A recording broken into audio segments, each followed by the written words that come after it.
Epistemologia da educação. O que é? A epistemologia da educação, ela é o estudo de como o conhecimento é adquirido e transmitido no contexto educacional.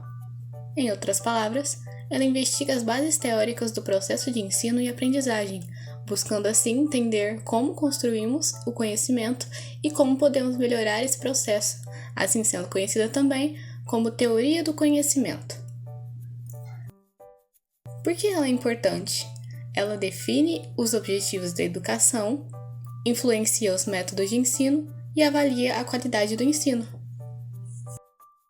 A epistemologia da educação pode estar presente na vida do professor, mesmo sem ser completamente sua intenção, como na qual situações em que o professor está selecionando o conteúdo da sua disciplina que vai se aplicar durante o ano, ou quando se decide qual método adequado. Ele está pressupondo aquelas questões epistemológicas, ou seja, toda prática educativa traz em si uma teoria do conhecimento, e não é suficiente que o professor ensine para que o aluno aprenda.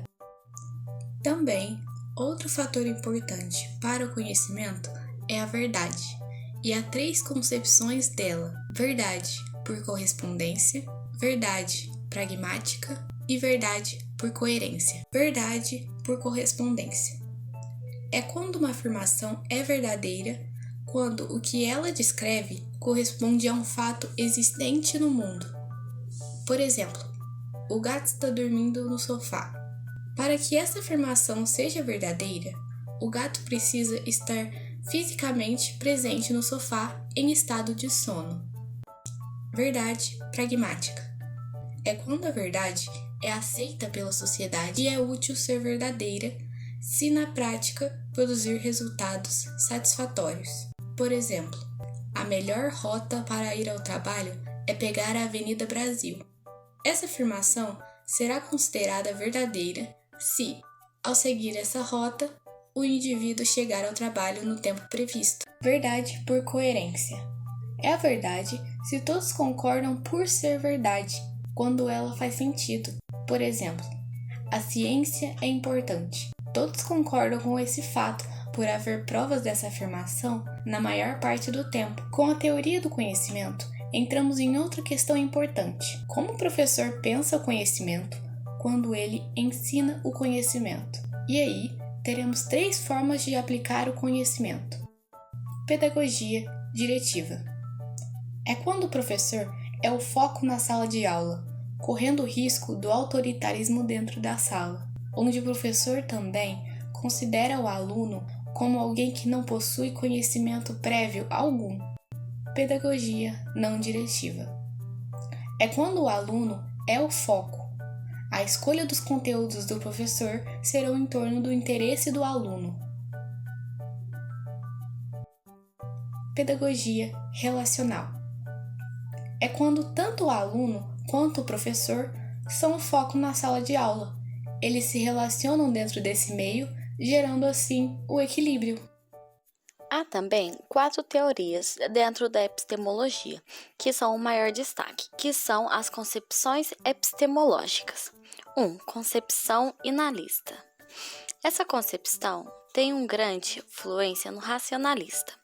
Ela defende que o conhecimento é possível de ser obtido por meio do intelecto e que as ideias são inatas, ou seja, defende a ideia de que a criança já nasce sabendo algo e caberia ao professor apenas atualizar o conceito e possibilitar que os estudantes desenvolvam esse dom inato. Nessa concepção, a pedagogia não é diretiva e predominante a figura do professor é ilustrativa. Concepção construtiva. Essa concepção é pautada na fenomenologia, que defende que o conhecimento não é inato, tampouco uma posse do próprio professor. A aprendizagem nessa concepção acontece por meio de equilíbrio entre assimilação por meio de acomodação, assim sendo a pedagogia relacionada à presente. Concepção histórica cultural.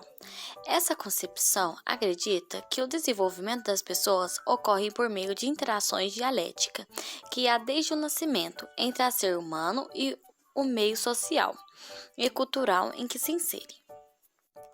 Os juízos analíticos são juízes em que a prioridade de estar contido no sujeito, sendo um estudo puro.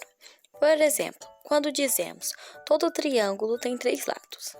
Juízos sintéticos a priori são aqueles que alguém vai se relacionar ao sujeito por uma síntese. Tem, por exemplo, base a experiência. Juízos sintéticos a priori são aqueles em que a prioridade não é tirar do sujeito, mas pela própria experiência com algo novo. Tem por base a razão. Essa relação entre a razão e as experiências que desenvolve o conhecimento, ou seja, as experiências, sensações e percepções fornecem a matéria do conhecimento e a razão opera de modo de organizar e caracterizar as suas estruturas. Com isso, Kant foi de superar a longa dicotômia entre o racionalismo e empirismo, apresentando a solução que ficou conhecida como síntese kantiana.